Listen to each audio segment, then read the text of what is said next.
اسلاف کا خیر القرون کا میں نے مزاج آپ کے سامنے رکھا، اسی حوالے سے کچھ بات کی کہ ہمیں اسلاف کے مزاج پہ رہنا چاہیے۔ اس حوالے سے ایک مثال بھی آپ کے سامنے رکھتا ہوں، یہی مثال جو سوال ہمارا ہے آج کی اس نشست کا، کہ یہی سوال کہ حضور کے دامادوں میں سے بطور داماد کون افضل ہیں، اس کے جواب میں اگر کوئی شخص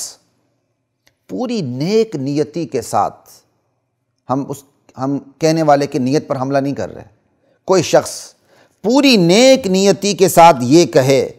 کہ چونکہ نبی کریم صلی اللہ علیہ وسلم کی نسل حضرت فاطمہ سے چلی، نسل چلی، نسب نہیں چلا، نسب تو باپ سے چلتا ہے بھائی، نسب نامہ تو حضرت حسین کا، حضرت حسن رضی اللہ تعالی عنہ کا، حسنین کریمین کا نسب علی کی طرف جائے گا، محمد کی طرف نہیں آئے گا صلی اللہ علیہ وسلم، علی کی طرف جائے گا رضی اللہ عنہ، پھر ابو طالب کی طرف جائے گا، پھر ایسے اوپر جائے گا، محمد اور عبداللہ کی طرف نہیں جائے گا، محمد صلی اللہ علیہ وسلم۔ نسل ہے، نسل ماں سے بھی چلتی ہے، باپ سے بھی چلتی ہے، نسب نامہ جس کو ہم شجرہ نسب کہتے ہیں وہ باپ سے چلتا ہے، ٹھیک ہے جی۔ ہمارے بہت سے اہل علم اس فرق کو بھی نظر انداز کرتے ہوئے باتیں کر دیتے ہیں، ایسا نہیں ہونا چاہیے، اس پر بھی ہم کبھی انشاءاللہ مستقل نشست کریں گے۔ احسان مجھے آپ نے یاد دلانا ہے کہ نسل اور نسب میں اہل علم بھی فرق کو ختم کر دیتے ہیں، ٹھیک ہے۔ بس خیر ہم اسی سوال کی طرف آتے ہیں، مثال کے طور پر جو ہم آپ کو سمجھانا چاہ رہے ہیں کہ سوال کہ حضور کے دامادوں میں سے بطور داماد کون افضل ہے، اس سوال کے جواب میں اگر کوئی شخص پوری نیک نیتی کے ساتھ یہ کہے کہ چونکہ نبی علیہ السلام کی نسل مبارک حضرت فاطمہ سے چلی ہے، لہٰذا بطور داماد حضرت علی افضل ہیں حضرت عثمان سے، تو اس جواب سے جو بظاہر خوشنما اور بڑا بے ضرر نظر آتا ہے، اس قدر خرابیاں پیدا ہوتی ہیں، اس قدر اعتراضات پیدا ہوتے ہیں، اس قدر الجھاؤ پیدا ہوتا ہے کہ اللہ کی پناہ، علماء سے گزارش ہے میری کہ اس جواب پر سوچتے چلے جائیے، آپ کو احساس ہو جائے گا کہ بظاہر بے ضرر جواب کس قدر مہلک اور خطرناک ہے۔ شیطان تو بندوں کی رگوں میں خون کی طرح دوڑتا ہے، وہ بظاہر اس بے ضرر جواب کے بالمقابل ایسے ایسے جوابات پیش کرے گا کہ دونوں طرف کے علماء اور عوام کو گمراہ کر کے رکھ دے گا، پھر ہر ایک اپنے جواب کے مورچے میں مورچہ زن ہو جائے گا۔ پہلے ہی امت بٹی ہوئی ہے، ہم جا کہاں رہے ہیں، پہلے ہی ہم بٹے ہوئے ہیں، پوری امت تو چھوڑیں آپ۔ مثال کے طور پر اگر کوئی جاہل شخص کھڑا ہو جائے اور یہ کہہ دے نعوذ باللہ کہ حضرت علی اور نبی علیہ السلام کی بیٹی حضرت فاطمہ رضی اللہ تعالی عنہ تو انبن بھی ہو جاتی تھی، جو حدیث سے ثابت ہے انبن بھی ہو جاتی تھی، تو پھر حضرت علی بطور داماد افضل کیسے ہوئے؟ انا للہ و انا الیہ راجعون۔ تو جناب شیطان کے اس حملے کا ذمہ دار آخر کس کو ٹھہرایا جائے اگر کوئی جاہل شخص کھڑا ہو کے یہ کہہ دے؟ کیونکہ اب تو ہمارے سارے بیانات سوشل میڈیا کے نظر ہیں، صرف اہل علم کے درمیان تو نہیں رہتے۔ اگر کوئی جاہل شخص کہہ دے کہ حضرت علی اور فاطمہ کے درمیان تو انبن بھی ہو جاتی تھی، تو حضرت علی بطور داماد افضل کیسے ہوئے؟ انا للہ و انا الیہ راجعون۔ تو اب اس شخص کے اس جملے کا ذمہ دار کس کو ٹھہرایا جائے؟ اس شخص کو جس نے یہ سوال گڑا کہ داماد رسول میں سے کون سا داماد افضل ہے، یا اس شخص کو جس نے سلف کے مزاج کے برعکس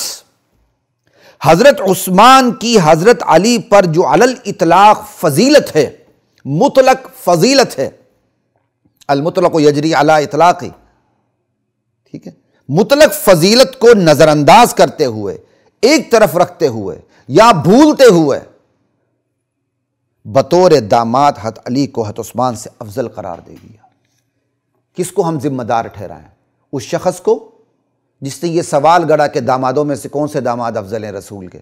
صلی اللہ علیہ وسلم، یا اس شخص کو جس نے حضرت عثمان کی مطلق فضیلت جو حضرت علی پر حاصل ہے اس کو نظر انداز کر کے جواب گڑ لیا کہ بطور داماد حضرت عثمان سے حضرت علی افضل ہیں کیونکہ حضرت علی سے حضور کی نسل چلی ہے۔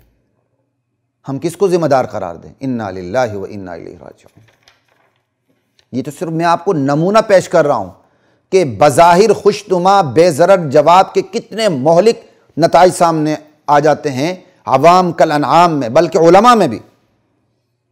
اس لیے خواتین و حضرات، بالخصوص علماء کرام، عافیت اسی میں ہے کہ سلف کے مزاج کی مکمل پاسداری کو کافی، وافی، شافی سمجھ لیا جائے۔ اصحاب کے مابین مطلق فضیلت اور فضیلت کے اصول کو جو در نبوت سے ملے ہیں کافی سمجھ لیا جائے، صرف قولی طور پر نہیں، زبانی طور پر نہیں، عملی طور پر بھی۔ یہ مثال تو میں نے آپ کو ایک جاہل شخص کی نسبت سے دی آپ کے سامنے، کہ اگر کوئی جاہل شخص کھڑا ہو جائے اور یہ کہہ دے، ٹھیک ہے۔ اب ایک عالم کی مثال لے لیتے ہیں۔ اگر کوئی عالم دین یہ کہہ دے کہ عثمان کی علی پر جو مطلق فضیلت ہے رضی اللہ تعالی عنہما، حضرت عثمان کی جو افضلیت ثابت ہے حضرت علی رضی اللہ تعالی عنہ پر، نص سے بھی اور اجماع امت سے بھی، اسی فضیلت اور برتری سے یہ بات بھی ثابت ہو جاتی ہے کہ بطور داماد بھی حضرت عثمان حضرت علی سے افضل ہے، تو اس عالم کے پاس کیا جواب ہے جو کہتا ہے کہ حضرت علی بطور داماد حضرت عثمان سے افضل ہے؟ اسی طرح اگر ایک عالم دین حضور کی نسل چلنے کی وجہ سے، حضرت فاطمہ سے نسل چلنے کی وجہ سے حضرت علی کو حضرت عثمان پر افضل قرار دیتے ہیں، تو پھر حضرت عثمان تو ذو النورین ہے، حضرت رقیہ اور ام کلثوم کے یک کے بعد دیگرے شوہر ہیں، تو کیا ذو النورین ہونے اور دوہرے داماد ہونے کی وجہ سے بطور داماد بھی حضرت عثمان افضل نہیں ہے حضرت علی سے؟ اگر ایک عالم دین یہ کہہ دے کہ حضرت عثمان تو دوہرے داماد ہے، سمجھے، حضرت علی دوہرے داماد نہیں ہے، حضرت عثمان دوہرے داماد ہیں، تو دوہرے داماد ہونا کیا یہ وجہ کافی نہیں کہ حضرت عثمان بطور داماد بھی حضرت علی سے افضل ہیں؟ اب ایسے میں حضرت علی کو بطور داماد افضل قرار دینے والے، حضرت عثمان پر افضل قرار دینے والے کیا جواب دے سکتے ہیں سوائے اس کے کہ پسند اپنی اپنی، اور کیا جواب دے سکتے ہیں؟ لہذا خدا را نت نئے سوالات اور ان کے جوابات سے امت کو الجھانے سے گریز کیا جائے۔ آپ تو عالم ہیں، آپ نے جواب دے دیا، آپ اپنے جواب کے دائرے میں رہیں گے، بھٹکیں گے نہیں، بس جواب کے دائرے میں ہی بھٹکیں گے آپ۔ عوام کل انعام کا کیا کریں؟ وہ تو ایسے غیر محتاط سوالات اور جوابات کے ہاتھوں آہستہ آہستہ اپنا ایمان کھو دیں گے۔ یہ غیر محتاط سوالات اور جوابات دونوں ہی سلف کے مزاج سے ہٹے ہوئے ہیں، جو بدترین نتائج دیے بغیر نہیں رہتے، کیونکہ غلطیاں کبھی بانجھ نہیں ہوتی۔ خواتین و حضرات، مرد بانجھ ہو جاتا ہے، عورت بانجھ ہو جاتی ہے، غلطیاں بانجھ نہیں ہوتی، غلطیاں بچے جنتی ہیں، اور بچے بھی شیطانی بچے جنتی ہیں، شیطانی بچے شیطانوں کو جنم دیتی ہیں اور مسلسل جنم دیتی ہیں، اور ان میں بھی کوئی خاندانی منصوبہ بندی اور فیملی پلاننگ بھی نہیں ہوتی، غلطیاں اس طرح بچے جنتی ہیں۔ لا الہ الا اللہ واللہ اکبر۔